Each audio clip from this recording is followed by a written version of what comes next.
Art-based approaches to anatomy education are a fun and engaging way to revise content. In this video series, I'll be discussing how you can engage in art-based approaches from your home to create fun anatomy-related activities. This video focuses on body painting. Firstly, what is anatomical body painting? It's a means of demonstrating anatomy on living models. Anatomical body painting can be beneficial for educators and students alike looking to engage anatomy in a fun and non-traditional way. It can also be useful in outreach settings by engaging the public with living anatomy, so to speak. There are many benefits of using anatomical body painting, particularly for those interested in the educational angle. Body painting uses bright colors that can be memorable and visually striking, leading to greater knowledge retention and a powerful active learning experience. It's human-centered, or in some unique cases, animal-centered. This can boost students' sense of empathy and connection with others. And its use of living anatomy can be great for demonstration of structure-function relationships, particularly in the musculoskeletal system.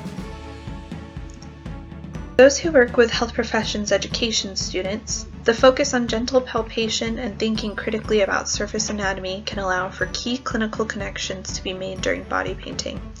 And last but not least, it can be a really engaging way for students to approach content, breaking up the traditional. This video is designed to show how you can reap these benefits by engaging in body painting from anywhere, including your own home, using alternative resources. So, what will you need?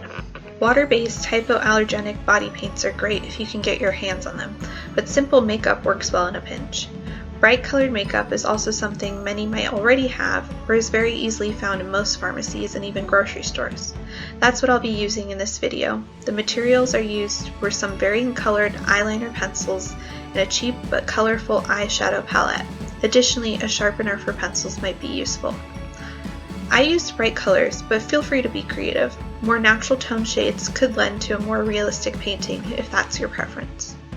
If after you watch this video and you absolutely fall in love with body painting and want to bring the activity into your classroom, here's some supplies you might want to consider purchasing. Another benefit of body painting is that it can be a relatively affordable activity to invest in. The addition of ultraviolet paints and lights can also elevate traditional body painting.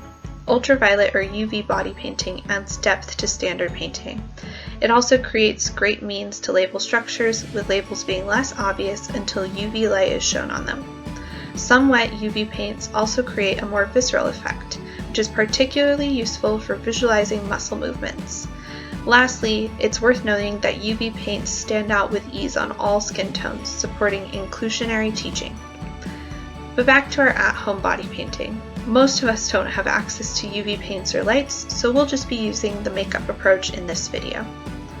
The first example I have for you is the body painting of the hand. The skeletal system is a great starting point for anyone interested in body painting. The hand also has the added benefit that it can be painted with ease by an individual on themselves. There's also a lot of creative opportunities to start with the bones of the hand, then add on neurovasculature or even muscles. So the first thing I like to do when body painting is to use an eyeliner pencil to make indications of where I want to draw key structures. And here you can see me making little indications of where I am palpating various body surfaces or seeing surface anatomy representing underlying structures. I'm making distinctions as I go between what I can feel to be bone and what I can see are various extensor tendons. After making my markings, I then go on to create sketch outlines of my structures. I start with my radius and ulna typically, skipping my carpals to mark my metacarpals, then all of my phalanges. I then return back to the carpals, knowing their boundaries a bit, given their more irregular shape. This is still a guide, so I don't worry too much about getting it perfect. Matching colors to images and study materials can be fun, but feel free to be creative in approaches you take when filling out your outlines with paint, or in my case, eyeshadow. This video shows me filling in color of my middle and proximal phalanx of my index finger. An added benefit of eyeshadow is that they often include a dual-sided brush, great for easy application and that can be wiped off with ease in between switching colors. And ta-da, the finished example. After doing colors, I went back over my original outline, this time opting for black eyeliner for more distinct boundaries.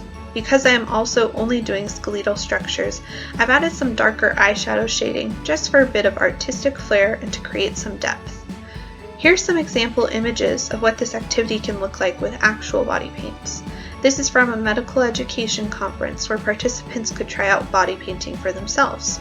As you can see, this looks quite different than mine, and there's a lot of variation and difference in how a painting can end up looking, depending on how an individual approaches their work. This brings up a good point to consider. Full disclosure, I don't work for NBC or anything, but this is a shameless plug for The Good Place. Not only is this a fantastic show, but one of the main characters shares a line that works well for body painting. Nobody's perfect. This play on nobody's perfect encourages one to not take things so seriously, which is a mentality that applies well to body painting. Being comfortable with making mistakes and being okay with the uncertainty of this type of activity should be encouraged. Don't worry about making a masterpiece. Moving on, this video is being published in uncertain times, and most of us are spending much more time indoors with family, friends, or housemates.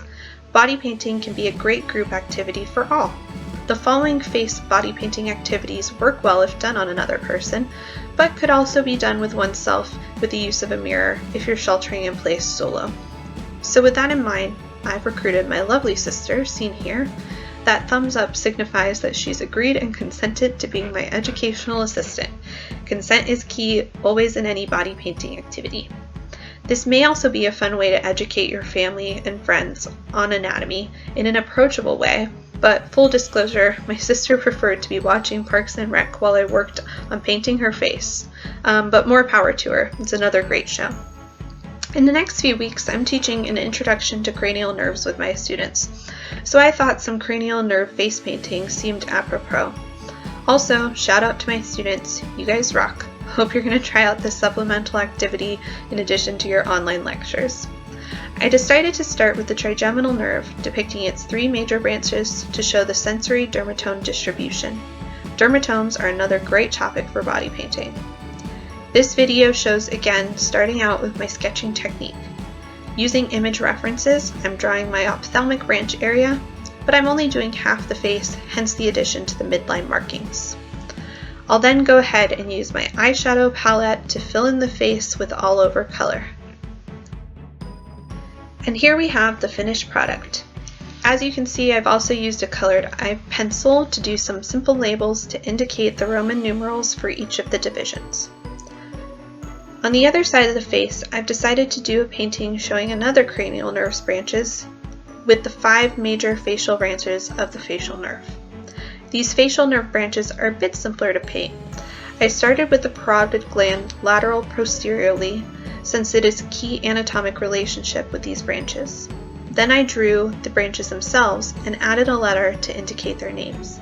If you wanted to do so, this activity also pairs really well with painting muscles of facial expression to indicate the innervation of the branches. And here you can see that complete finished product with an anterior view of the face. I've also provided an image of the resource guide that simply describes this particular body painting activity of the face.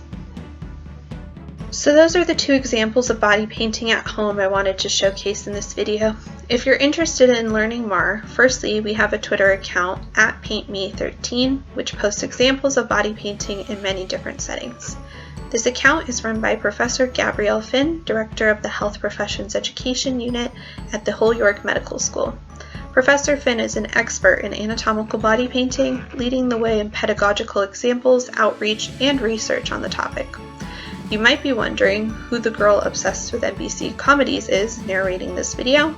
I'm one of Professor Finn's PhD students, training under her in medical and anatomical education, including work like this focused on humanities and art-informed integration into anatomy. Professor Finn also runs the Paint Me website, which has lots more information, including the published research on body painting and that resource guide I used in the face example. The website also has other great resources for interested educators, including guides with advice related to cultural and religious considerations, recommendations for respecting privacy in these activities, suggestions for activity success, including recommended clothing, and ideas on how to support interactivity and teamwork when doing body painting with larger groups. PaintMe also offers services if you're interested in using body painting in SciComm, outreach, fitness, or other events. Thanks so much for watching, and I hope you have fun body painting at home. This is the first of what I hope are many videos showcasing art-based approaches to anatomy education. If you have any comments or questions about this video, please feel free to contact me at the email shown here. Once again, thanks for watching. Stay safe, have fun, and keep appreciating anatomy.